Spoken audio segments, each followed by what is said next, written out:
Hello friends, मैं Dilip Chaudhary DCA में आज लर्निंग सीरीज का एक बहुत ही खूबसूरत और मोटिवेशनल स्टोरी आप सभी के सामने शेयर कर रहा हूँ। एक गांव में एक किसान था। वह किसान हर सप्ताह 1 किलो घी अपने ही गांव के एक बेकरी बनाने वाले को देता था।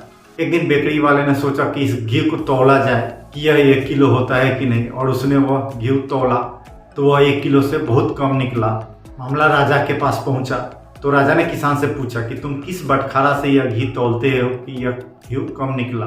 तो किसान ने अपने दोनों हाथ जोड़ लिए और राजा से कहा, महाराज, मैं गांव का अनपढ़ किसान हूँ, मैं पढ़ा लिखा नहीं हूँ, मेरे पास कोई बटखारा नहीं है। मेरे पास हाँ एक तराजू जरूर है। मैं हर सप्ते 1 किलो घी इस बेकरी वाले को देता हूँ और यह बेकरी वाला मुझे उसी 1 किलो घी के बदले मुझे 1 किलो बेकरी का बिस्कुट देता है। चूंकि मेरे पास बटखारा नहीं है तो मैं उसी 1 किलो बेकरी वाले बिस्कुट के बराबर तौल कर मैं इसे घी दे देता हूँ। मैं तराजू में एक साइड इस बेकरी वाले के 1 किलो बिस्कुट चढ़ाता हूँ और दूसरी तरफ मैं घी चढ़ा के उसी के बराबर इस बेकरी वाले को दे देता हूँ। यदि मेरा घी कम निकलता है तो इसका मतलब है कि यह बेकरी वाला भी मुझे बिस्कुट कम देता है, क्योंकि मैं बिस्कुट के बराबर ही घी तौल कर देता हूँ।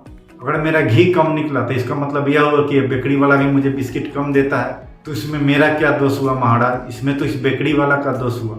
और राजा ने किसान के हित में फैसला सुनाया और उस बेकरी वाले को दंड दिया।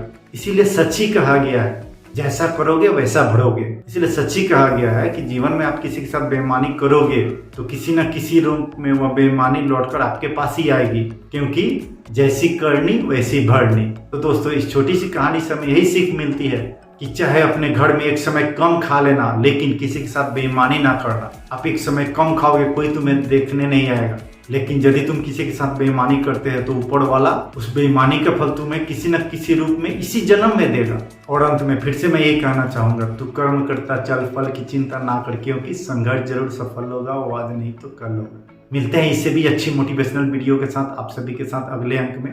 तो इंतजार कीजिए मेरे अगले अंक का। जय हिंद।